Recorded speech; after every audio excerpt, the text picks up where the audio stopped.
Monsieur le Commissaire, Madame la Présidente, nous ne devons évidemment pas continuer à fermer les yeux face aux troubles, au chaos et aux massacres qui sont commis au Burundi. Aujourd'hui, les radios et télévisions indépendantes ont été détruites par la police pour réduire au silence l'opposition politique. Des journalistes sont entrés dans la clandestinité, d'autres ont fui le pays, des leaders de l'opposition sont en exil. Aucune lumière n'a été faite sur l'assassinat de Sedi Ferrouzi, leader du parti d'opposition, abattu par des hommes armés le 23 mai 2015.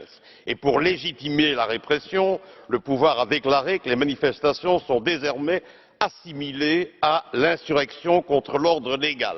Et enfin, ce qui me paraît encore plus grave, on réagite, on réveille la fibre ethnique, sachant pourtant qu'il y a 21 ans, cet aspect-là avait provoqué de véritables drames et une véritable catastrophe.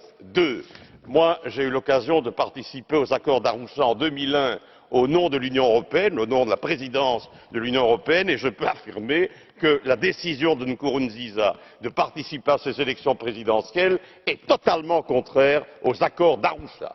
Clairement. Donc, pour moi, il est disqualifié. Alors, qu'est-ce que la Commission doit faire? Moi, je pense qu'il y a vraiment moyen d'être efficace. Je pense que l'Union européenne doit annoncer fermement que le gouvernement qui serait issu d'élections organisées dans cette illégalité ne sera pas reconnu par nos institutions. Il faut exiger l'arrêt immédiat de la répression aveugle contre les opposants, l'ouverture sans délai de l'espace médiatique, le retour au pays des leaders d'opposition en exil, la libération inconditionnelle de tous les prisonniers politiques et la cessation immédiate du harcèlement contre la société civile. Il faut aussi menacer de fermer les comptes bancaires à l'étranger des personnalités responsables de la répression contre les manifestants et menacer de façon explicite de poursuites judiciaires internationales.